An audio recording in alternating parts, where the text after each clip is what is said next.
नमस्कार। आज हम एक ऐसी दिव्य शक्ति की कहानी में उतरने वाले हैं जो संतुलन और धर्म की रक्षा के लिए अवतरित हुई। ये गाथा है मां वैष्णवी की, वो शक्ति जो बनाने और मिटाने के बीच एक पुल का काम करती है। जरा इस सवाल पर सोचिए, क्या होता है जब वो शक्ति जो दुनिया को पालती है, जो सबका संरक्षण करती है, उसे ही शस्त्र उठाने पड़ जाएं? तब ब्रह्मांड के संतुलन का क्या होगा? बस यही एक सवाल हमें मां वैष्णवी के असल स्वरूप तक ले जाता है। तो आखिर वैष्णवी हैं कौन? देखिए, आसान शब्दों में कहें तो वो भगवान विष्णु की ही क्रिया शक्ति हैं, उनकी एक्शन की पावर। जब विष्णु के संरक्षण करने, सुरक्षा देने और धर्म को स्थापित करने की जो ऊर्जा है वो एक स्त्री रूप में प्रकट होती है, तो बस वही देवी वैष्णवी हैं। और उनका स्वरूप देखिए, इसमें कितनी गहराई है। वो गरुड़ पर सवार हैं जो रफ्तार और जीत का प्रतीक है। उनके हाथों में भी वही दिव्य अस्त्र हैं जो हम विष्णु के हाथों में देखते हैं, शंख, चक्र, गदा और पद्म। और उनकी आभा कमाल की है। एक तरफ शांति है तो दूसरी तरफ प्रचंड तेज, जो दिखाता है कि उनका संकल्प कितना अटूट है, ब्रह्मांड के संतुलन की रक्षा करना। वैष्णवी में ना एक बहुत ही अनोखा संगम देखने को मिलता है।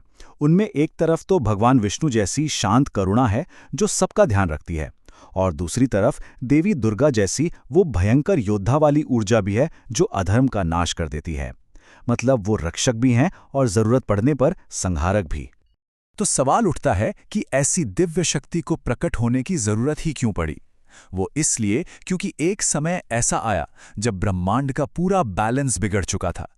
तीनों लोक में बस अराजकता और हाहाकार मचा हुआ था। और इस सारी उथल-पुथल के केंद्र में थे शुंभ और निशुंभ जैसे महाशक्तिशाली असुर, जिनका अत्याचार इतना बढ़ गया था कि देवताओं के सब्र का बांध टूट चुका था। उनकी सेना में एक था धूम्रलोचन, जिसके गुस्से की आग इतनी भयानक थी कि कहते हैं वो पहाड़ों को भी पिघला सकती थी। और इन सब में सबसे खतरनाक था रक्तबीज। सोचिए, उसे एक ऐसा वरदान मिला था कि उसके खून की एक भी बूंद जमीन पर गिरती तो उससे एक और नया असुर पैदा हो जाता। उसे हराना नामुमकिन सा लग रहा था। तो हालात कितने खराब थे, इसका अंदाजा आप इस बात से लगाइए। तीनों लोकों में डर और आतंक का माहौल था। देवताओं की शक्ति दिन ब दिन कमजोर होती जा रही थी, और धर्म यानी वो नियम जो सृष्टि को चलाता है, वो खत्म होने की कगार पर था। तो जब सारी उम्मीदें खत्म हो रही थी, जब संतुलन लगभग टूट ही चुका था, तब देवताओं की एक साथ की गई पुकार का जवाब देने के लिए एक दिव्य शक्ति का उद्भव हुआ। सभी देवताओं ने मिलकर भगवान विष्णु से प्रार्थना की। उन्होंने कहा, हे नारायण, आपकी क्रिया शक्ति के बिना धर्म को बचाना नामुमकिन है। ये वो पल था जब देवताओं ने सब कुछ छोड़कर पूरे विश्वास के साथ उन्हें पुकारा। और तब भगवान विष्णु के संकल्प से देवताओं के सामने एक ऐसा तेज प्रकाश उभरा जिसे देख पाना भी मुश्किल था। और वो थीं मां वैष्णवी। वो विष्णु की ही शक्ति का साकार रूप थीं। उनके हाथों में वही दिव्य अस्त्र थे और वो गरुड़ पर सवार थीं। बस उनके प्रकट होते ही देवताओं में एक नई उम्मीद जाग गई कि अब धर्म की जीत पक्की है। अब बारी थी इस दिव्य शक्ति को युद्ध के मैदान में देखने की, जहां उनकी ऊर्जा अधर्म पर कहर बनकर टूटने वाली थी। जब धूम्रलोचन अपने पूरे घमंड और गुस्से के साथ देवी के सामने आया, तो वैष्णवी ने कोई अस्त्र शस्त्र नहीं उठाया। नहीं, उनके मुख से निकली सिर्फ एक हुंकार की दिव्य ऊर्जा के सामने वो एक पल भी नहीं टिक पाया और वहीं के वहीं राख हो गया। और फिर आया रक्तबीज, जिसकी जादुई ताकत के आगे सब फेल हो चुके थे। उसका सामना देवी ने सिर्फ बल से नहीं बल्कि बुद्धि से किया। उन्होंने अपने चक्र से उसकी खून की धारा को ही रोक दिया, मतलब उसकी शक्ति का सोर्स ही खत्म कर दिया। ये था ताकत और स्ट्रैटेजी का एक बेहतरीन कॉम्बिनेशन था। और हाँ, ये याद रखना भी जरूरी है कि शुंभ निशुंभ के खिलाफ जो आखिरी लड़ाई हुई, उसमें वो अकेली नहीं थी।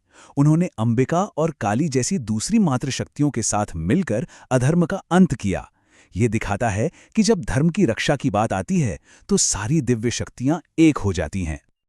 लेकिन देखिए, वैष्णवी की कहानी सिर्फ एक युद्ध की कहानी नहीं है।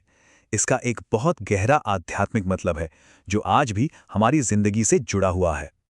आध्यात्मिक तौर पर मां वैष्णवी धर्म की रक्षक हैं। वो हर उस मुश्किल से बाहर निकालती हैं जो हमारे जीवन का संतुलन बिगाड़ती हैं। वो निराशा के अंधेरे में उम्मीद की रोशनी हैं और अपने भक्तों के लिए सुरक्षा का सबसे बड़ा कवच हैं। उनकी भक्ति का रास्ता हमें सिखाता है कि असली जीत क्या होती है।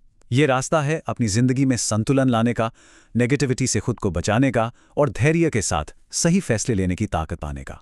और इसका आखिरी मकसद है धर्मपूर्ण विजय पाना, मतलब ऐसी कामयाबी जो सिर्फ हमारी ना हो बल्कि सही हो, नैतिक हो और जिसमें सबका भला हो। और ये सब हमें आज के सबसे जरूरी सवाल पर लाकर खड़ा कर देता है।